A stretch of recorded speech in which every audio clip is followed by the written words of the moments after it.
Pourquoi obéit-on aux autorités? L'autorité est peut-être cette forme étrange de pouvoir entre les humains qui tient à la pure relation entre eux. Une relation qui peut être purement personnelle. Je reconnais l'autorité d'une personne, au fond par son savoir, par son rayonnement supérieur au mien et qui m'oriente vers le bien, ou bien au contraire par une pure place dans une structure hiérarchique, une place qui, à ce moment-là, peut rentrer en contradiction avec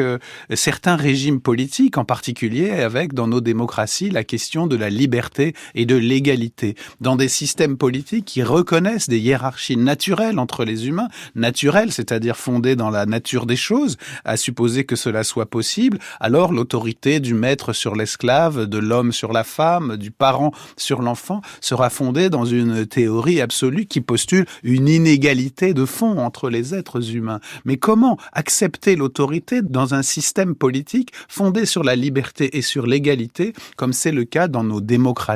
en principe au moins, depuis le XVIIIe siècle au moins, et surtout dans la contestation des autorités, dans leurs abus sur lesquels il faudra revenir. Au fond, l'autorité dans un système politique est une délégation d'un pouvoir nécessaire pour la survie, un pouvoir nécessaire et organisé avec le consentement de ceux qui obéissent à des autorités alors mises au pluriel, car on n'obéit pas à l'autorité avec un grand A, mais avec des délégataires d'une autorité fonctionnelle, délégués par les uns aux autres pour la survie de toutes et de tous. C'est pourquoi ce pluriel, les autorités, suppose la légitimité de ceux et de celles qui en sont investis, et on obéit aux autorités dans une démocratie par ce régime d'égalité, également avec des contre-pouvoirs, chaque autorité ayant au-dessus d'elle une autorité finalement qui peut surveiller l'exercice de la sienne. Pourtant, il reste dans cette relation légitime et démocratique aux autorités au pluriel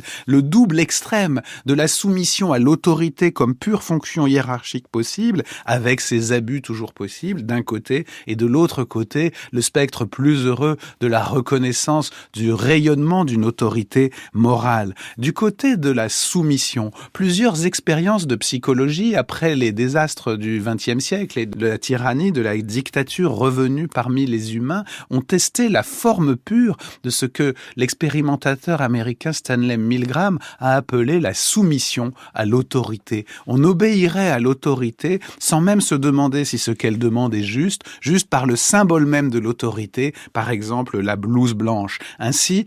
par sa simple blouse blanche, un médecin peut-il donner des ordres injustes? Nous y obéirions. Les humains acceptent de torturer d'autres humains si une autorité le leur demande, même si c'est visiblement un abus et un crime. Hannah Arendt a beaucoup réfléchi sur la façon dont l'autorité, légitime, nécessaire parmi les humains, peut se renverser en soumission et en dictature. Il est donc certain que nous n'obéissons pas seulement aux autorités en vertu d'un principe légitime, mais en vertu d'une force hiérarchique qui peut mener à la soumission, qu'il faut donc elle-même soumettre à la critique, et il faut toujours obéir aux autorités avec le renfort paradoxal mais nécessaire de la loi et de la liberté.